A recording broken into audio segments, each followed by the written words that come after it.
Was it over the weekend and into this week? So a cabinet secretary moved house twice, I think, in the span of 1 week. She moved in and very quickly moved out. And she explained to us why. Watch. And there was a question that I moved out at night. It's because during the day I was working. And actually I worked on that day until about 9 p.m. So when I came home, I saw he had already released the deposit into my account. I searched for a house, and within an hour, I had a new home, very new. So it was a blessing in disguise. I think this was the week we sort of got a peek into the lifestyles of the rich, maybe and famous. But that was interesting, between a member of National Assembly and a member of the executive, the county. You know, just Jamila. It all started, I don't know, it all started, I think, with the reports, I think, on social media that there's a tussle about a house in Karen between us. We were actually the first to go there over the weekend. Yeah, we did break the story. And it was because we were told there was some disturbance at a house in Karen at night, in the evening. And we went there and we found that there was some disturbance going on there, where a gentleman, I think, who had been sent by the Member of Parliament who owns the house, I think, it was sort of like a caretaker, and he was being harassed by officers because apparently the house had already been occupied by a CS. And then, of course, following up with the Member of Parliament, and he said, yes, this CS had shown interest in our house, that the price that they had offered was 90 million, but we wanted 120 million instead. And of course, there was that whole push and pull about her moving in when they were out of the country on their child's graduation, and having security officials there not allowing them into their houses they wanted to renovate because they wanted more. And then the CS released a statement saying that she had made a payment, and everyone was asking, okay, where are the documents showing that there was a 10% payment that was made? And I think it was just ugly and paints maybe a picture of the excesses, I think, of some of our leaders, because, of course, when she was voted, the CS said, I think she was worth about 200 million, and all these questions were raised about how is it 10 months later, after saying she was worth 200 million, she's able to afford a house worth 90 million. And, of course, we're not going to talk, we don't know her finances or how she was going to do it, but then it really is not a nice picture in a country where already there are struggles about the cost of living and how people are able to even afford that 1 meal a day. Looking at statistics, Yvonne, from the Kenya National Bureau of Statistics, showing how the number of people who are unable to afford 1 meal a day and the percentage of people who are living below the poverty line is staggering.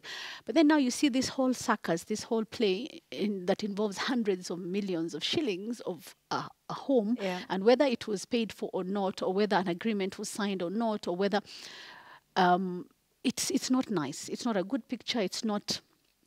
And when we talk about a CS, we mentioned it in our global intro about what a CS means and what that office means. And we said it's just a step down from the Deputy President of the Republic of Kenya. There's something we expect of their decorum and of how they behave and how they carry themselves. It's not a pretty picture, despite her saying, oh, she's moved out because of this and that. I signed my part. I don't know if the other party did. It's not a pretty picture. I think for me, the irony of all of this was that it was happening at the time the country is talking about affordable housing for the masses, and, you know, for everybody. And we're all trying to talk about a housing levy, and we will get to, It shouldn't exclude Karen. Well, if only that housing, levy or tax that we're about to pay could easily get us a house in Karen, because she said, you know, she called... she made a phone call, and within 1 hour, she got a brand new house at a brand new location. So, you know, just like that. And so for me, the contradiction couldn't be more glaring, that in a country that we're talking about, is it affordable housing? We're even talking about social housing, you know, subsidizing that for the people who really cannot afford it. And then we were subjected to something like this. For me, I don't know, I couldn't imagine just seeing that. Linus? Yeah, and I agree with you. I mean, again, considering the stature of the persons involved, this ought to have been managed better from a communication point of view. cabinet ministers, cabinet secretaries are held in high regard. Yes, we know they live normal lives like the rest of Kenyans, but you do not want their transactions of where they live, who their landlord and landladies are to be out here.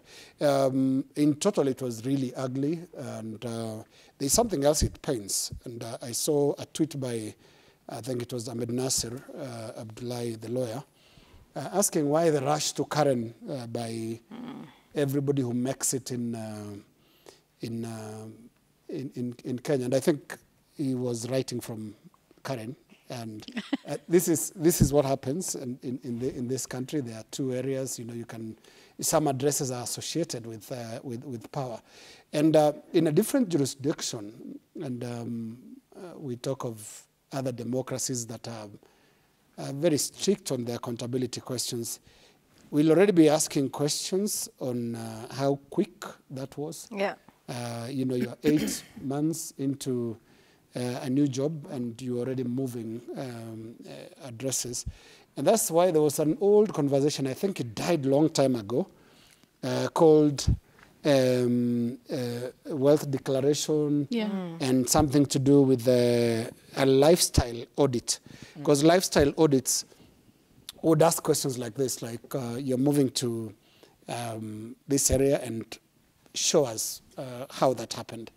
And I think in totality, it was ugly. It shows the rush that is usually associated with new people coming to office, power and all that. I think the spirit is Mapema ndio best. Good to go. And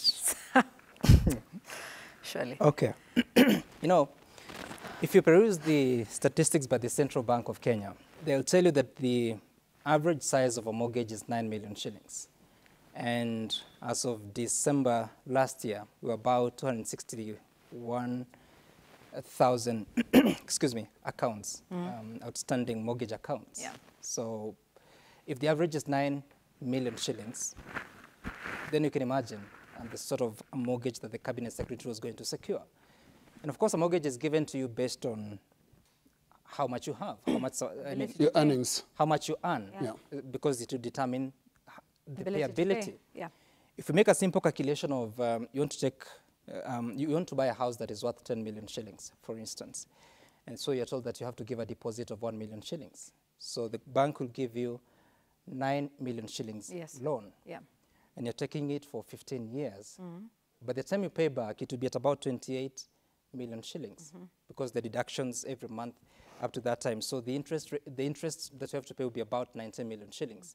So if you had to say that whichever figure you get, you pay back 3 times in 15 years or 10 years, then you can imagine she paid a deposit of, was it 10 or 12 million shillings? She said 10%. 10% of assuming it's 90. Yeah. So 10% was 9 million. So she was looking for 81 million shillings. I think she said a bit of it came from the SACCO. SACCO, yeah. I don't remember the particular figure, but assuming she was to get a mortgage of, say, 50 million shillings, I don't know from which bank based on her earnings, which are known, it's just below, excuse me, just below 1 million shillings every month. So if at all she was to get a mortgage of 40 million shillings for 15 years, which I don't think she can do because she's on a contract of 5 years, then multiply that by 3. Should pay back 120 million shillings. Of course, in total, yeah. From her savings in the SACCO, from her tea business, from her deposit, you can imagine what that means. And I think it is a question of social pressure that we face, everyone faces in this country, that you start working and you think you need to be driving, you need to move addresses. If you are living in, I don't name names without, whatever. Yeah. But you can imagine you. social pressure because she had a home, I think it's in Rongai, but because of now the new status, she needs to move closer maybe to work, to the office, to where cabinet secretaries live, maybe. It is a bigger challenge for me because, not for me, just for the society, bearing in mind that all these pressures are with us. So I would not want to get into the details because I think it's a civil matter between the two, the Katanga Member of Parliament and the Cabinet Secretary, but it's just an indication of what we have to go through. And again, she says that she moved in the night because that's when she was available. She was working late. Yeah, she was working late. And she got a house in an hour. Once upon a time, my mother told me that people move in the night. She explained the reason, which I'll not state here. And when I go home, sometimes I've seen people moving in the night. Yeah, so it's possible that true. it's a culture in this country. So both you and the cabinet secretary understand the dynamics of moving. Why you would move at night. Yeah. Yo, you know, those are some interesting perspectives. Peer pressure, and I guess it's what Ahmed Nasser was talking about. Everybody's moving to Karen, and by everybody, I mean, you know, all of those who got a new job 10 months ago or slightly less. So on that peer pressure note, let's take a break. When we come back, we'll talk about pressure, not of the peer kind, but from what the finance bill, once signed into law, could mean for all of us. We'll be right back. This is NewsGan.